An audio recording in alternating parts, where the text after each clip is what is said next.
In this video, we are going to find the moment and product of inertia of a circular ring of mass m about its center. So first of all, we'll try to consider a strip PQ here. So we are considering a strip PQ, okay? Considering a strip PQ, and the angle made when the angle made between P and Q is nothing but taken as d theta, and the distance of from the center from the center of this to the point P is taken as a. So the mass of this ring is taken as nothing but capital M. Now we try to find, if I take a point here, anywhere, if I take a point in this strip PQ, so I am taking the point P as my point. So since it is lying in two dimension, the coordinate of P will be nothing but it is x comma y comma 0. So we'll try to find what will be the mass per unit length. So the mass of this point P is taken as small m. Then we'll try to find what will be the mass per unit length, that is nothing but mass per unit circumference. So we have here m is equal to mass per unit circumference. So mass per unit circumference, the mass of the whole ring is capital M, and the circumference of this ring or the circle is nothing but 2 pi a. So the mass per unit circumference will be equal to 2m by 2 pi a. So next we are going to find the mass of the strip PQ. Okay, so we are going to find the mass of the strip PQ. So first of all, we have to find what is the length of this strip. Okay, so we have to find what will be the length of this strip PQ. So how to find the length of the strip PQ? So to find the length of this PQ, we are going to do now. So we know this theta is equal to L by R. So the angle between P and Q is d theta. So here will be have d theta, and we want to find the length of the arc. So this is L, and the distance from the center of the axis to the point P is nothing but it is a. So we get L is equal to a d theta. So the length of the arc is nothing but a d theta. So we get here L equal to, means here we have this, so I have written here also L is nothing but a d theta. So we get here L a d theta. So if we want to find the mass of the strip, we'll multiply with the mass at the point P with the length, means length of the arc. So we have here mass into length of the arc. So mass is m and the length of the arc is a theta. So we get here ma d theta. Now we'll try to find what will be the distance of the point P from the x-axis. So we like before we have shown already, the distance of P from the x-axis is nothing but it is a sine theta, and the distance of the point P from the y-axis is nothing but a cos theta, and also the distance from the z-axis is nothing but a. Now we'll try to find what will be the moment of inertia about the x-axis. So we have the formula summation m y squared plus z squared. So if we use this coordinate x, y, 0, so in place of z coordinate you put 0. So I substitute here 0. So if I substitute here 0, I get nothing but summation my squared. So m is the mass of the m is nothing but, or we can say delta m. M is nothing but we can say here mass of the strip. So we can donate this as delta m also. So this you can donate delta m. So if you donate this as delta m, so delta m is nothing but it is ma d theta. So here we have ma d theta, ma d theta, and the distance from the x-axis is a sine theta. So we have here a sine theta whole thing square.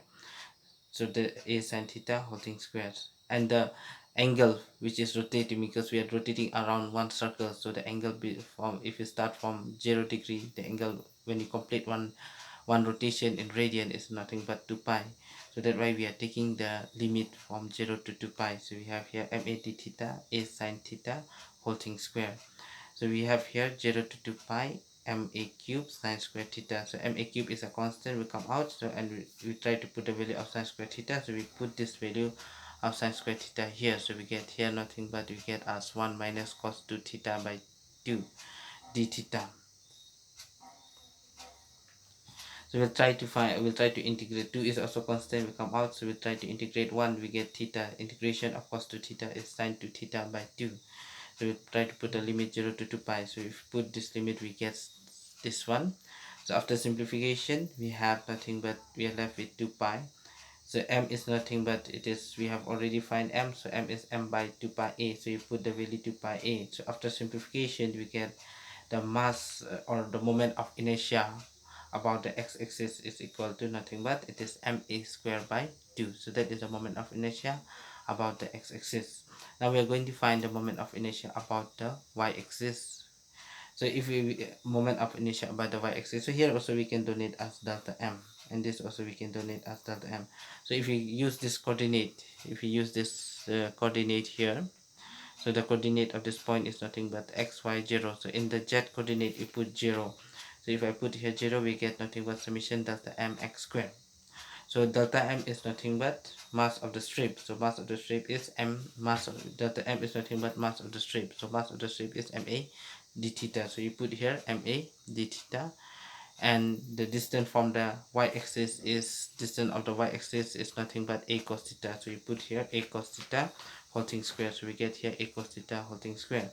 So if we simplify, we get here ma cube. So ma cube is a constant, we come out of integration, and we have the same limit as before. So 0 to 2 pi cos squared theta d theta. You put the value of this. So we get here 1 plus cos 2 theta divided by 2 d theta. So 2 is a constant, we come out of integration, and we put the value of m. So m is nothing but m by 2 pi a. So we try to put the value of m as m by 2 pi a. And a cube by 2. So if we integrate 1, we get theta, and if we integrate cos 2 theta, we get sin 2 theta by 2. So we put the upper limit and the lower limit 0 to 2 pi. So if we put this upper limit and lower limit, we are getting the moment of inertia about the y-axis to be nothing but it is ma squared by 2. So next we are going to find the moment of inertia about the z-axis, that is nothing but summation. Here also we can donate by delta m. So summation delta m x squared plus y squared. So here also delta m, so delta m, here delta m. So the summation delta m x squared plus summation delta m y squared. So this is nothing but moment of inertia about the y-axis. So we have find the moment of inertia about the y-axis is ma squared by 2. We put this value, and this is nothing but the moment of inertia about the x-axis. So here we also find that the moment of inertia about the x-axis is ma squared by 2. So you put this two value here. So if we put this two value here, so we get here ma squared by 2 plus ma squared by 2. So if we simplify this, we get the moment of inertia about the z-axis is nothing but ma squared. Then we'll try to find the product of inertia d. So here we just substitute 0. So if we substitute 0, we get this product of inertia to be 0. In place of z, again you substitute 0 here, so we get product of inertia to be 0.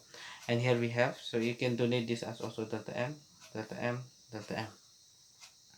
So we have f equal to summation delta m xy equal to 0 to 2 pi. Now we'll try to put the value of delta m. So delta m is nothing but ma d theta, and the distance from the x-axis is a sin theta. We put here, and the distance of the point from the y-axis is a cos theta. You put here a cos theta.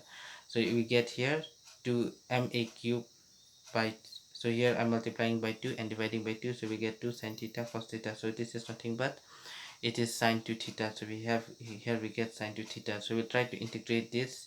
So if we integrate this, we get nothing but minus cos 2 theta by 2. So we put the upper limit and lower limit. So minus I've taken common. So if I put cos 4 pi, cos 4 pi is nothing but 1, and cos 0 is also 1. So 1 minus cos 4 pi is 1, and cos 0 is also 1. So 1 minus 1, we get 0. So 0 into this, we get 0. So the product of inertia f is also 0. So thank you.